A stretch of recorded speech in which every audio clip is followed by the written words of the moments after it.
coming under the adrenergic nervous system. Adrenergic nervous system is the branch of autonomic nervous system. This is responsible for many of the functions and regulations of the physiological functions such as GIT motility, heart rate, blood pressure, and going to transport lipid from fat depots to the liver. And it is going to act, this adrenergic drugs means it is either increasing the activity of the adrenergic nervous system or inhibiting the activity of the adrenergic nervous system. If it is mimicking the action like a catecholamines means they are known as sympathetic agents. If it is inhibiting means that drug is going to inhibit the action of the sympathetic nervous system means they are known as adrenergic antagonists. Now we will see catecholamines. Catecholamines are three, namely dopamine, norepinephrine and epinephrine. So we are naming these as catecholamines because it is having catechol nucleus and amine group. So we are naming it as a catecholamines. First we will see what is mean by catechol. Catechol means it is a benzene ring and that has a hydroxyl group on the adjacent carbon atom. So this is known as catechol nucleus. And the ethyl, this amine group means here in the catechol amines, the amine group is the ethyl amine.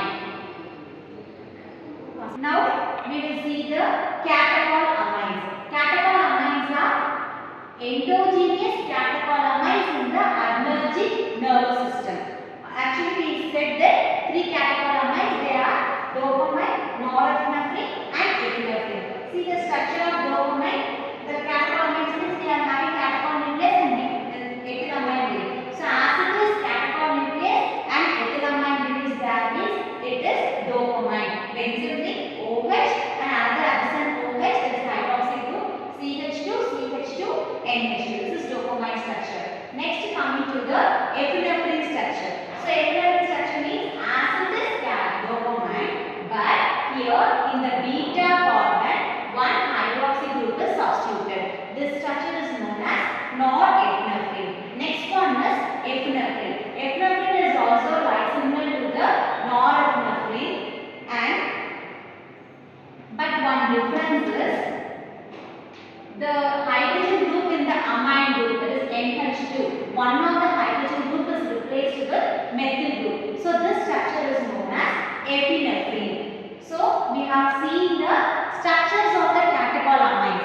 Next we are going to see the biosynthesis of catecholamines. Biosynthesis means how it is synthesized in our body. If the catecholamines synthesized in our body means they are known as endogenous catecholamines. So now the parent compound of for the catecholamine is L-tyrosine. See here the precursor is L-tyrosine. The structure is benzene nucleus. In this benzene nucleus here one OH in para portion and next CH2, CH, COOH, NH2. This structure is known as tyrosine. Whenever the biosynthesis of catecholamines is there means the isomer of the tyrosine is L-tyrosine.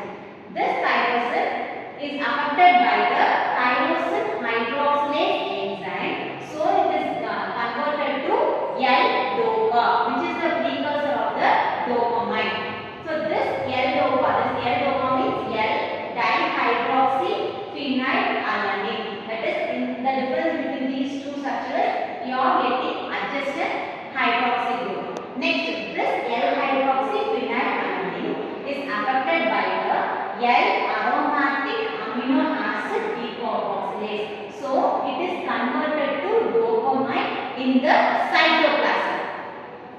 And in the cytoplasm, this dopamine is stored as a storage vesicle and then affected by the dopamine beta hydroxylase. This dopamine beta hydroxylase undergoing hydroxylase step. So this dopamine is converted to epinephrine. First epinephrine. Not dopamine undergoes hydroxylase reaction by the enzyme dopamine beta hydroxylase to the the adrenal medulla